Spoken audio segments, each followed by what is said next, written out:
Endwalker has had a profound effect and brought a satisfying conclusion to the decade-long tale of Hydaelyn and Zodiark. Since its release, it has been highly praised from all sides, and for good reason. It's fantastic. The way the story progressed and was presented was close to perfection. The culmination and final chapter of the Endwalker story involves chasing Meteion to the ends of existence to prevent the final days from engulfing Atheris once and for all. In this video, I will explain everything I can about what I think is maybe the greatest final zone ever released in an MMO, so sit back and enjoy, as I talk about all the aspects that make it so. I'll try my best to flesh out all I can about even the smallest tidbit, be it a side quest or even a fish. This is everything about Ultima Thule.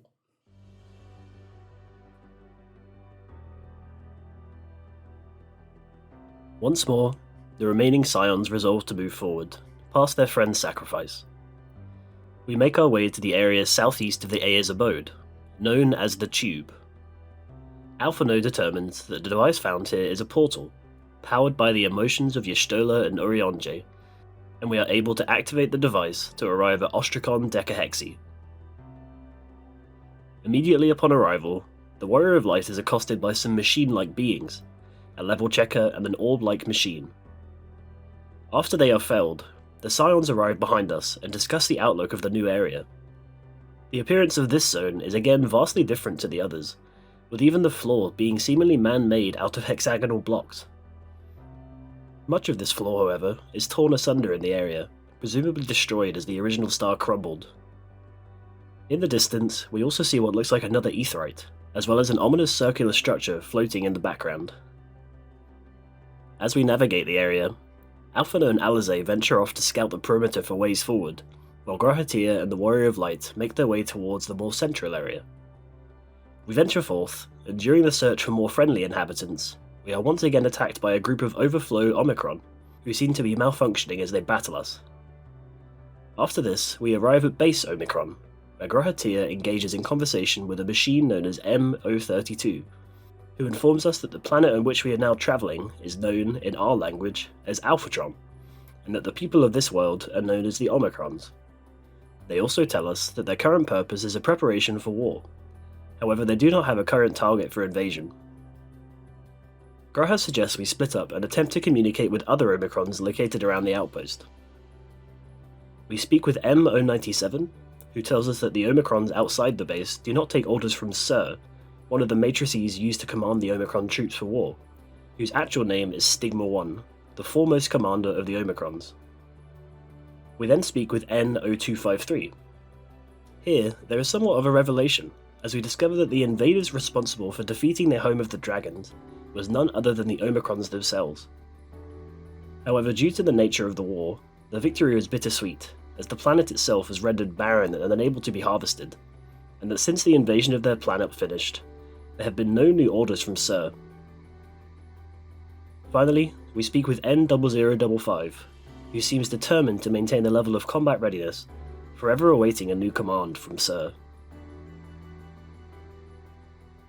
After this, we regroup with the Scions, and discuss the fact that while the prevailing emotions of the Aya and the dragons seem to be despair, the Omicron's greatest desire is for conflict, having been stuck without orders since the conquest of the dragon's planet. G'raha determines that we should seek out and speak with Sir, the long silent commander of the forces, and we set out to seek the console used to interact with the Matrix. We reach the southern part of the island, and discover the relevant console lying unresponsive. We attempt all manner of ways to activate it to no avail.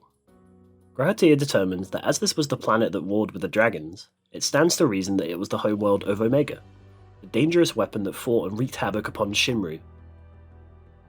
He also determines that perhaps the weakness of Omega, that being a large burst of lightning, is shared with his kin and fellow machines here. He attempts casting a bolt of lightning upon the device, after potentially being teased with the Warrior of Light's patented custom-made Omega Jammer, which causes an immediate reaction, with the device lighting and powering up. Sir begins to speak, booting his system and stating that Stigma Matrix 1 is now online. However, after checking for new communications, he determines that units must maintain their current state and begins to power down. Graha calls out, asking why no mission orders had been given recently. Sir replies by telling us that the operations unit has not yet determined guidelines for future engagements, and when Alphino questions the reason behind that, the information appears to be unavailable. Alizé questions if anything strange has happened around the star, but it appears that, at least according to Sir, there seems to be no abnormalities to report whatsoever. We determine that in order to find a cause for the Omicrons desiring life to end as they know it, we must find those units that are acting outside of the order of simply maintaining readiness. Returning to base Omicron, we begin observing the comings and goings of the units stationed around the base. Most of the units seem to be functioning normally, engaging in conversation with Alphino or monitoring a nearby device. One unit, however, M017, seems to be moving around aimlessly, as if it hasn't even received orders from Sir. We alert Graha, after which the Omicron leaves the base and heads northeast. We give chase and determine it must have passed through the nearby portal, after which we do the same and arrive at the Tree of Life. The Omicron is found here, gazing at the tree. They explain that it was a sample collected from another world, and protocol indicates that it must be studied. However, they appear to have an ongoing issue with the tree, that although the planet whence it came no longer exists, the tree determinedly moves on, growing and changing and sprouting every day. M017 seems flat out confused by the issue. However, the tree does not pertain to the duty in question, and the Omicron returns to its designated post. Graha suggests we investigate further, and wonders aloud if he'll be mentioned in the Warrior of Light's story once they are successful. Before moving on here, let's quickly talk about Omega. While dealt with by the Warrior of Light in a huge datascape created by the being, it didn't always have such a grand position. During our time attempting to decipher a message from beyond the stars, Omega agrees to assist us in exchange for querying many inhabitants as to the effects of the final days. While exploring Rad's at hand to speak with its people, Omega tells us that while its advanced beetle-like form was its current frame, the original Omega once had a basic Omicron chassis, serial number M-017. The exact same as the errant Omicron being investigated upon Ultima Thule. This leads us to believe that while Sir was currently inhabiting M-017 in an attempt to divert from giving further orders, and Sir themselves tell us that they inhabit an unused chassis, this very Omicron was the original form of Omega, before its consciousness transcended to further heights. Returning to base Omicron, we inform the twins of the suspicious Omicron. They decide that we must determine if the unit in question has a connection to Sir, and therefore more administrative authority among the Omicrons. Alizé suggests that they return to the console and once again strike it with lightning, however this time much, much stronger, in order to see if M-017 has a reaction to the blast. We return to the area of the console, where Graha speaks with the Omicron once more, while the Warrior of Light attempts to find an anomaly upon the unit, in which they are successful. M-017 confirms the anomaly and attempts to leave, but Graha tells them that we know their connection to Sir, which again the unit confirms. We ask to discuss with them further, to which they suggest we move further away from the other units, and so we return to the console once more. M-017 explains to us that after finding a body, the previous user of which had abandoned, they decided to abandon their duty and inhabit it for their own. We discover that the Omicrons were not always the machine-like race they are now, but flesh-based beings similar to those on Atheris. What originally began as augments to defend from the stronger races, soon became a feverish design for developing more and more replacement parts to become stronger than their original forms, culminating in turning their minds to data, meaning even their brains became obsolete. After this, they became the most dominant force on their own star, however still harboured fears from across the universe of being invaded and destroyed by stronger peoples. This led the Omicrons to the decision to take initiative and become the invaders, so as not to be outdone by any that might one day fight back. Once again they remind us of their conquest of the dragons, and how powerful their race had truly become. After this, however, M-017 began experiencing errors related to finding the new path, and they even after a full scan could not determine the cause for the error. Their thoughts, however, wandered to what might happen should the Omicrons truly become the strongest, and therefore have no equal in the universe. They even thought that if the purpose of their race was to become the strongest, and do so by conquering other stars, what made it so essential to end up having nothing to fight over and no one to contest them? Graha questions why it means the end for the Omicrons in this case, and why they cannot simply discover a new purpose. M017, however, shakes their head, explaining that while they might have once had a purpose more meaningful than becoming the strongest, that idea was lost once the Omicrons gave up their original forms, and that this has caused even themselves to lose aspiration for dreaming or aspiring to something greater. Graha exclaims that he knows the way to solve this despair, but before doing so, turns to the Warrior of Light to give one final burst of affection for them, and asks that they make a promise. A promise to visit Ishgard, a promise to hear yet more of the stories of the Warrior of Light's exploits, preferably even where they happened. He and the Warrior of Light share a fist bump, and he turns to M017.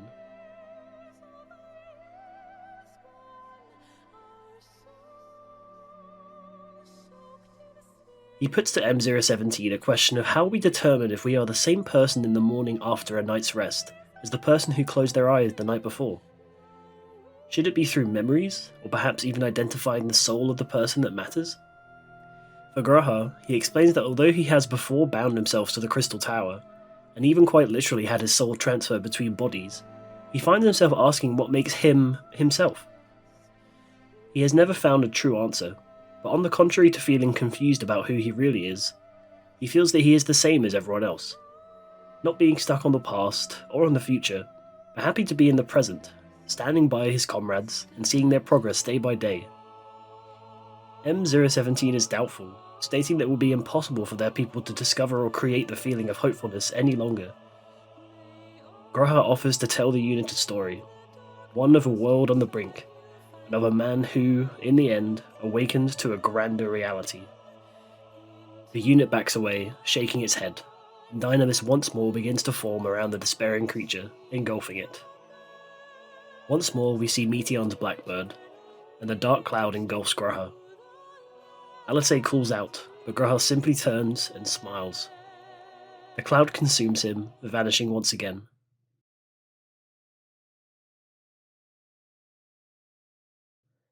After this, the magic of Graha's emotion takes form, materializing in a huge crystalline structure that protrudes from Sur and builds a path upwards, away from the Omicron's homeworld. Alisei calls Graha an idiot, while her voice is stricken with grief. The Omicron Isle, while much smaller than the first two areas, still has a reasonable amount of significant characteristics unique to the Alphatron star. The man-made surface is constructed of the same hexagonal blocks as those seen within the machine Omega itself, except much of the land is crooked and torn, perhaps when Alphatron fell to its own despair. Several structures can be seen dotted around the area, most notably Base Omicron, the outpost for the troops controlled by Sur. The communications tower lies to the northeast of the area, as well as an upper platform reached by a teleporter, leading to the Tree of Life, supported by the many life support systems to allow its growth in the environment. Towards the south of the area, Stigma 1, otherwise known as Sur, sits idle upon a circular structure, seemingly partially broken from some otherwise unknown attack. Finally, far to the northeast lies the platform known as the Lost Hydraulic, where the enormous siege unit known as Chi makes its appearance, challenging any adventurers making the journey to its arena. After Graha's disappearance, the Omicron within Base Omicron have their own dilemmas for the Warrior of Light to help solve. Omicron N-4486 requests our assistance in a combat trial, apparently due to the frequency of repeat results from the last 12,000 or so trials, meaning an unknown factor, aka us, is required for a more accurate trial. They send us outside of the base to face our combatant, who will record all the requisite combat data. However, the Warrior of Light questions the integrity of the data should the robot in question be destroyed, to which N-4486 admits that they have held critical information. They inform us that once the aggressor is close to destruction, we must use the device given to us to return it safely with the combat data intact, after which they give us the coordinates for our trial. After a quick fight, and using the miniature level checker on the damaged Omicron, we return to N-4486, who takes the now beeping device from us. They analyse the data and state that they are impressed with the findings. They state that the data suggests we drew great levels of ether to defeat the foe, and that analysis of the situation indicates that without new challenge, their race will stagnate. They go on to surmise that the Omicron base has not encountered attacks in quite some time, and thus determines that regular engagements will keep the Omicron's minds, as it were, sharp and ready. They then thank us in their grateful state, and suggest that the results will help improve base Omicron in future combat situations. The inquisitive Omicron on the edge of the base has observed enemy factions exhibit a large increase in power while in combat, and that the surge in question seems to be related to the bonds they share with those within their faction, mentioning titles such as consort and family. However, while the Omicrons did not detect any physical changes within the subject, the simple presence of those aforementioned bonds caused a significant increase in the power of the subject. The unit puts the question to us of if we are familiar with the phenomenon they described. The Warrior of Light nods, and the Omicron responds, telling us they have manufactured a so-called consort for testing purposes. They then ask us to lay out the method in which one might bond with said being.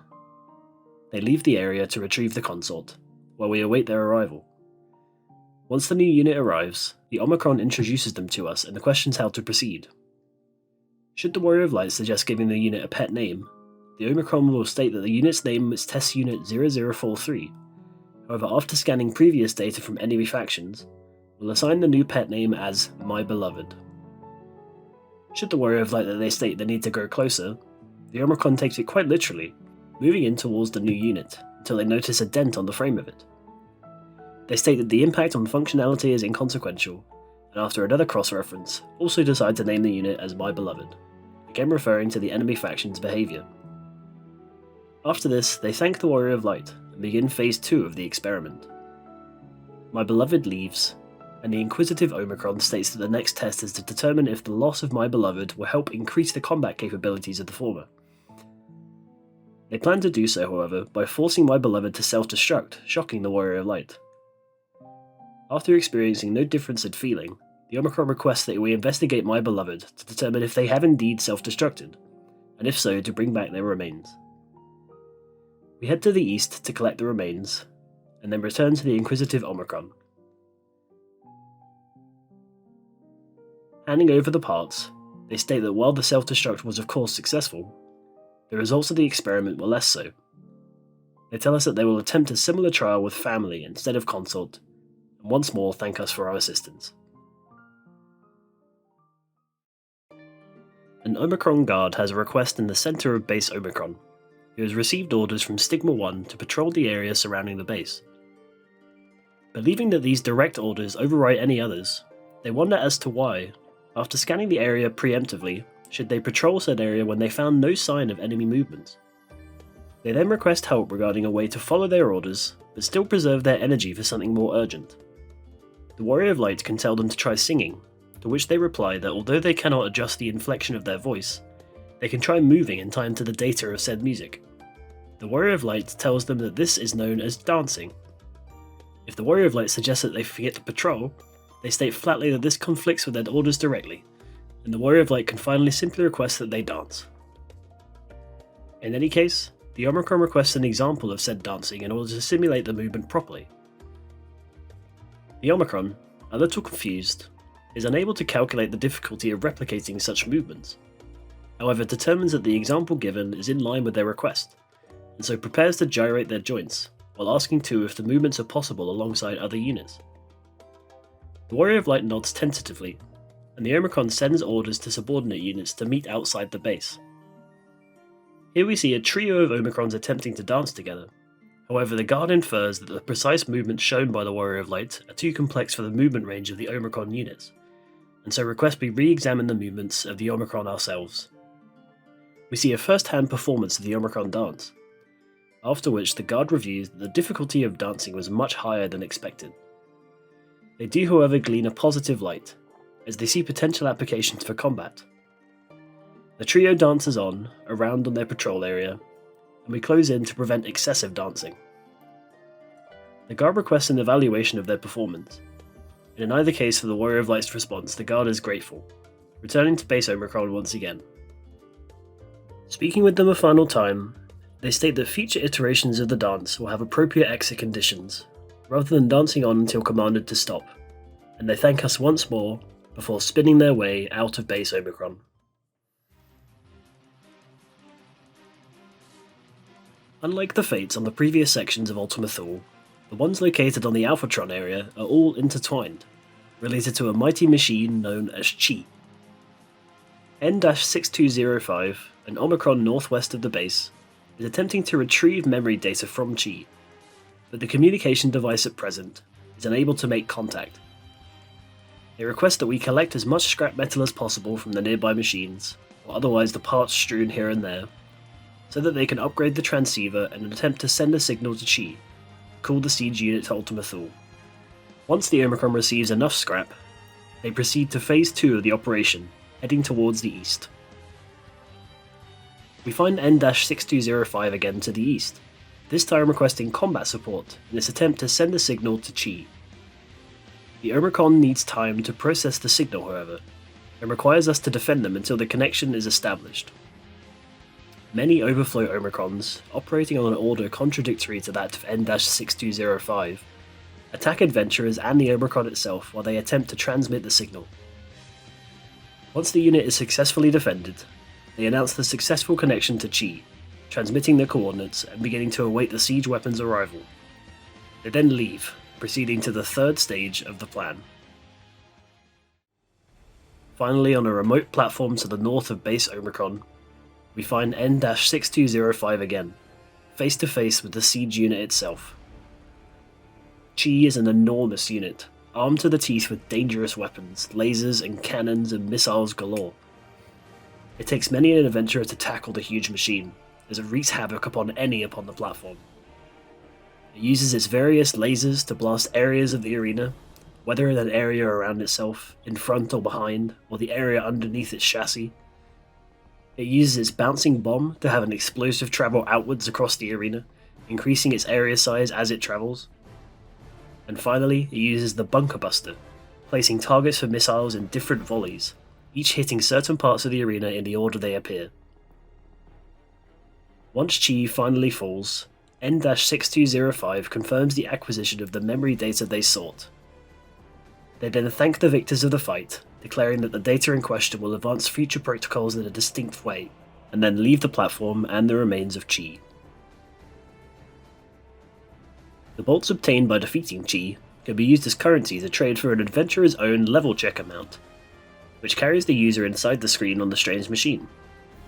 When each adventurer obtains the level checker, it determines our level as 90, although it is apparently unclear as to how it came to this conclusion.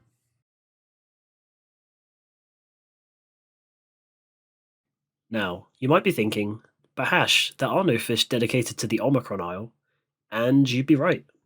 So let's find our catch in the lepus-ish form of Jammingway in Sharlayan, as we talk about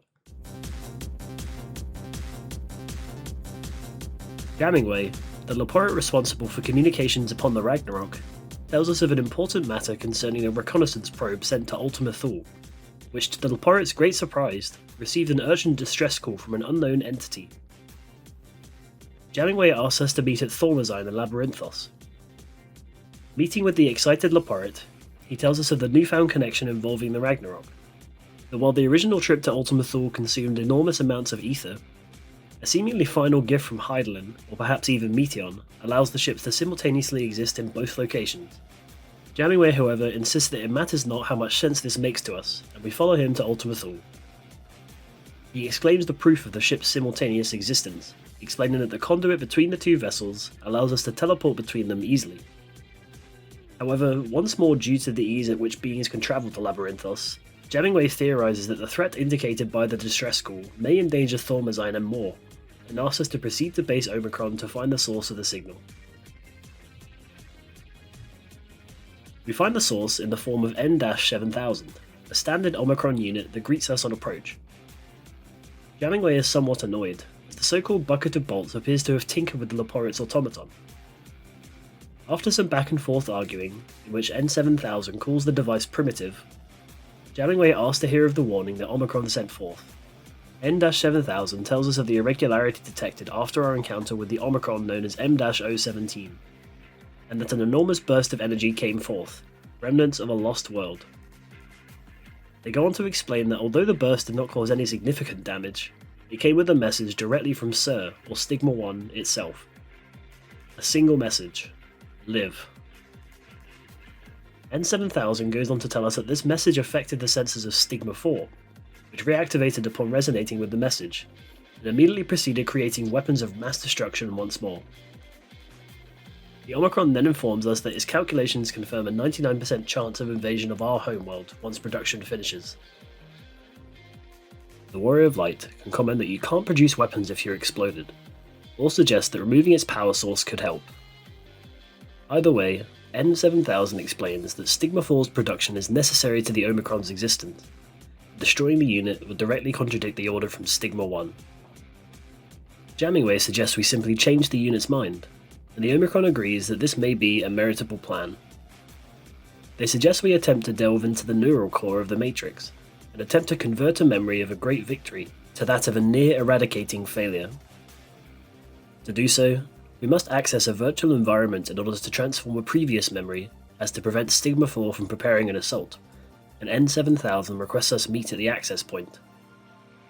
The Omicron informs us that this, in reality, is the first time that its intended function has come into play, and is honoured to have the chance to test its full capabilities.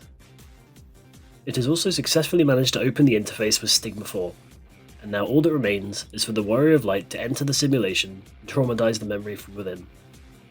Jammingway and N7000 remain outside, with the Omicron maintaining the connection and the Loporrit watching the former to ensure no mistakes, as we step forth into the Stigma dreamscape.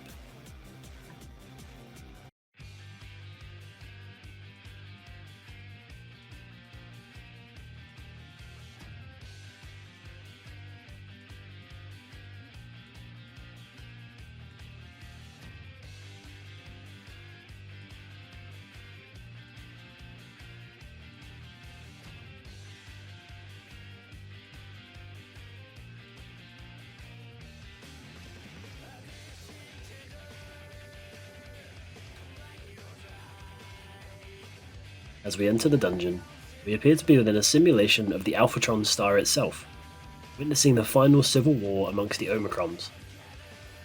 As the star was drained of its resources past the point of saving, fighting broke out as to attempt to recover the star or simply conquer more foes to obtain their resources. N7000 tells us that Stigma 4 at the time was stationed within a nearby weapons facility, then known as Alpha 4.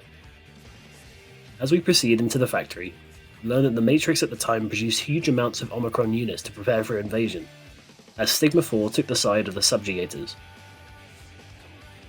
Following the path around, fighting off the Sentinel units sent to stop us, we can see many metal cages, presumably used for housing the fresh-made units, and once reaching another closed door, N7000 attempts to disable the security system to allow us into the room containing Proto-Omega, who in turn guards the then Alpha 4, an eerie red eye in the background.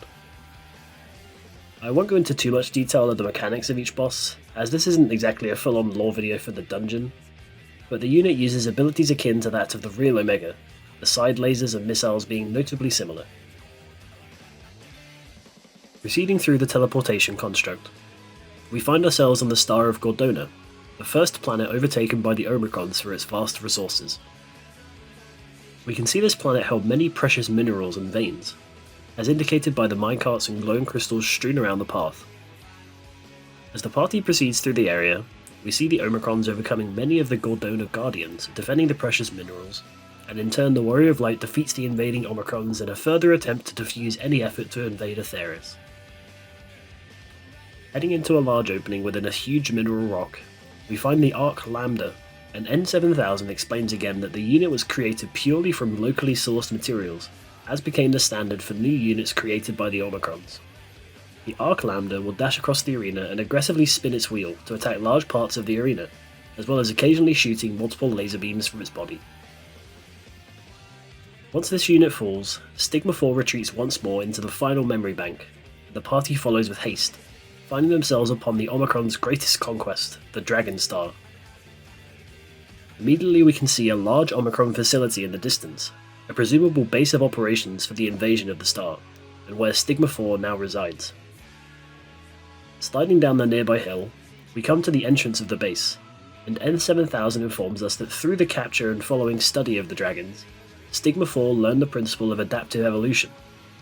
We see several hybrid dragons here, perhaps used for assimilation into the culture of the mighty beings, or simply an attempt to combine the dragon's might with the Omicron's resourcefulness. In any case, N7000 tells us that the concept for adaptive evolution was used to develop the first unfinished Omega model, which from our time within the Alphascape, indeed had many properties for adapting to its foe. After defeating the Omega Frame and the rest of the invaders, we finally reach the A4 headquarters, where we see Stigma 4 release itself from its protective armor and engage its combat model in order to attack the party. As a weapons creator, it calls forth many new prototype units while battling the party. The rocket-powered hands later seen by Omega, as well as an Omega frame itself, and finally another form of hybrid dragon, which breathes fire. Once the Matrix falls, it transforms back into Data and vanishes, removing the threat of invasion from the Omicrons for good.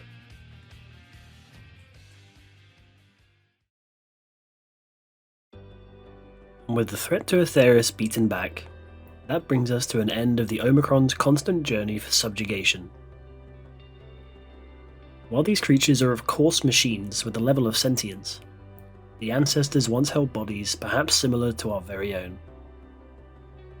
Their persistent regime of overtaking weaker planets to expand their resources and safety throughout the universe, the Omicrons truly are a powerful race.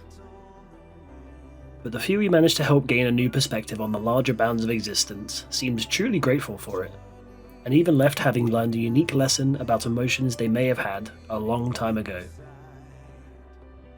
Unlike the Aya or dragons, the Omicrons apparently never had their star overcome by Meteon, at least not in the sense of their people, but they found their way to Ultima Thule nonetheless, wrought with stagnant feelings.